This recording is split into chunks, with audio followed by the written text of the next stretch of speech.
গরমে আমের সিজনে যদি এরকম একটা ঠান্ডা ঠান্ডা আমের শরবত বানিয়ে না খেলেন তাহলে আর কি হলো। তাহলে কিভাবে বানাবেন এই বাড়িতে এই শরবত দেখে নিন আমার এই রেসিপিতে।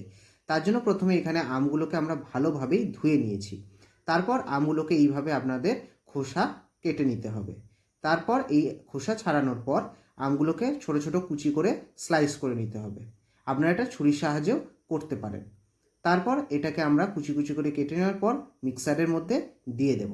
দিয়ে তার মধ্যে আমরা দিয়ে দেব সামান্য পরিমাণে চিনি এবং একটু বিট নুন, এবং তার মধ্যে দিয়ে দেব ঠান্ডা জল। দিয়ে এইটাকে ভালোভাবে আমরা ব্লেন্ড করে নেব। তারপর এইটাকে কিন্তু আপনারা ফ্রিজে 1-2 সপ্তাহ স্টোর করতে পারেন।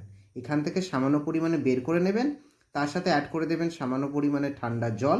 তারপরে গুলিয়ে নিলেই রেডি হয়ে যাবে কিন্তু এই আমের শরবত। আপনারাও বাড়িতে আজই ট্রাই করুন এবং কমেন্টে জানান কেমন হয়েছে রেসিপি। যদি ভালো লেগে থাকে অবশ্যই লাইক করুন, শেয়ার করুন আর আমার চ্যানেলটিকে সাবস্ক্রাইব করে দেবেন।